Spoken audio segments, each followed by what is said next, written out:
Bale, ang ganap ngayong araw ay uuwi na kami ng Batangas. Bale, nasa port na kami ng Alabat sa Quezon Province dahil tapos na yung bakasyon namin. Dapat 3 days lang pero nagdagdag kami ng 1 araw. Para syempre, sulit ang bakasyon. At yan na nga, nasa bangka na kami. Bale, umulan pa nga yan kanina, buti na lang at lumiwanag agad. Yan, pangiti-ngiti muna si Aling Maliit bago sumuka.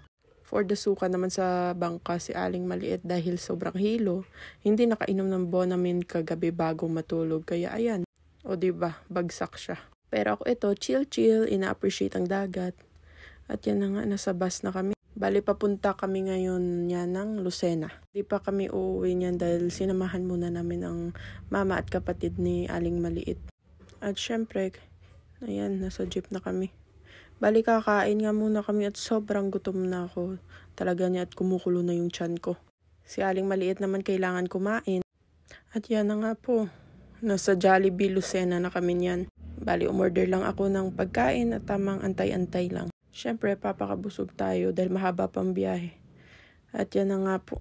Tumunog na yung... Hindi ko alam kung ano tawag dyan Basta yung tumutunog pag nandyan na yung order mo yan Bali, kukunin ko na muna yung order namin na pagkain. Syempre, alangan ng sapatos. Wala naman sapatos sa Jollibee.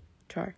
Yan, bali si Kuya na daw magdadala ng aming food. At thank you naman ako. Syempre, magiging magalang tayo for today's video.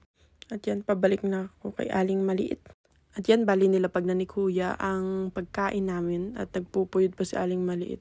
At pagkatapos niyan, syempre, nag-tricycle na kami papunta dun sa Pacific Mall kasi kukuha ng PSA yung kapatid ni Aling Maliit. Maaga kasi kami nagbiyahe kaya marami kaming oras para maggala-gala muna. At nung nakarating na kami dyan sa Pacific Mall, ay pupunta kami dun sa kuhanan ng PSA. Ayan, medyo okay ng pakiramdam ni Aling Maliit kasi busog na siya. Kaya yan po, naglalakad-lakad muna kami at... nasa 3rd floor pa yung PSA.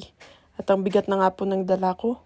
Bali habang nag-aantay, syempre, bawal mawala yan kay Aling Maliit yung larong ganyan. Tuwing nasa mall yan, laging naghahanap yan ng ganyan. At tuwang-tuwa lagi sa larong drop coin.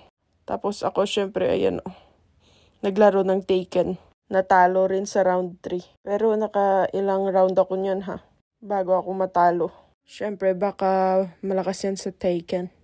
At yan, nag-jeep na kami kasi pupunta kami daw sa bahay ng lola ni Aling Maliit. Bali, papunta na kami niyan ng Sariaya, Quezon. At di ko na na-videohan yung pagpunta namin sa bahay ng lola niya kasi madali lang naman talaga kami. Kaya yan. At nung umuwi na nga, nag-abang lang kami ng bus na yan na Supreme. At pinasakay muna kami ng mama niya bago kami umalis. At yan, nasa Batangas na nga kami. Ang bilis nga ng biyahe kaysa sa oras ng mismong dapat na sa Batangas kami. Kaya naglalakad na kami papunta sa terminal ng jeep kasi magsasakay na kami ng jeep papunta sa aming bahay. Hindi naman sa bahay, sasakayan ng tricycle papuntang bahay at yan po. At yan po si Aling Maliit po may hawak ng phone yan at pumasok na nga po sa jeep kasi sabi ko pumasok na siya. At sumunod naman po ako sa kanya.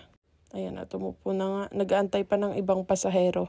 Pauwi na kami niyan. Kaya hanggang dito na lang yung vlog. See you next time. Bye!